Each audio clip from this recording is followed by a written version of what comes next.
زویه واده دې رانږدې دی ښه د کلي ډاکټر صاحب والا سره به حال وکړو د ستا د واده سامان به راوړو سمه ده بابا ټلیفون به ورسره وکړو زوی ته دا ټلیفون ورو دا چمنیله چې چېرې دی نه مو کوم بابا اورې چمنه د موټر خو درسره راوله دا بابا به درسره ولاړ شي زما د واده شام به درسره راپورته کړي بابا زه خو نو د خوشحالۍ تاب هم نه لرم زویه تو خو پکې وایې دی څه ناجوړه ولې لږ د ځانه سره پام کوه شه څه په وس وې زویه زویه څه در وسولو هغه د پیرانان د پخوا ناجوړي بیا در باندې راغله زویه پورته شه زویه ته ودرسه دا اوبه پر وپاشو دا زما په زوی باندې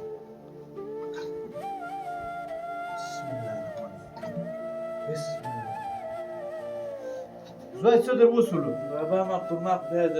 زړه ناجوړي بیا راباندې راغله زویه داسې وکړه شه دا زړه ناجوړي در باندې راغلې ده دا به یو پیر ته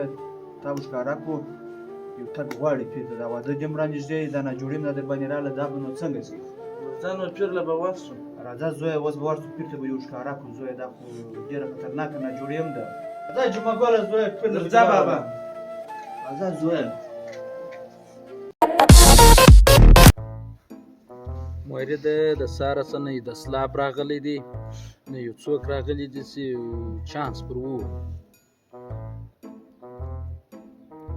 پیر صاحب دولنې چانسونه را روان دي غم یې مه کوه اوس به د سلاپ وسي ډېر ژر به د سلاپ وسي ښه مورده او زلفي دي ماران بس بنا غاره وجني عاشقان السلام علیکم السلام علیکم کښېنه پیر د خپل پیرانانو سره ګرځي کښېنه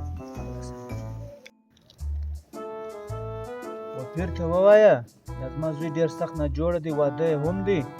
ژر یې وګورې نو موږ به ولاړ شو پیر صاحب دا عیسانا وایي دا مریض وګوره د دې ډېره تلوار دی ناجوړه دی واده یې هم راشنګېر دی ډېر په عذاب دی پیر صاحب ټیک حق پیر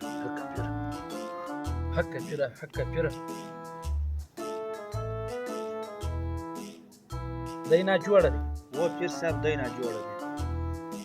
بابا دی څنګه راپوز دا ما خیاله ډېر رسېدلی دی زویه جمعه ګله زویه دا ډېر رسېدلی پیل دی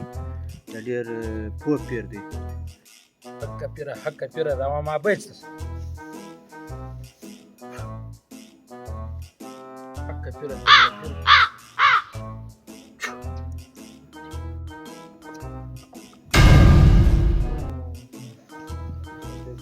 د پیرانانو پیرو سره په رابطه کې سکار مه بلره راشاد سره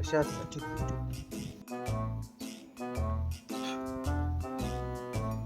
څوک یاست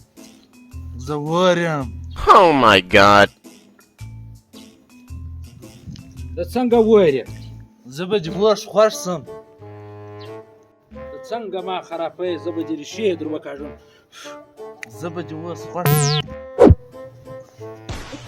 مورې دا راتښته دا خو رښتیا بوت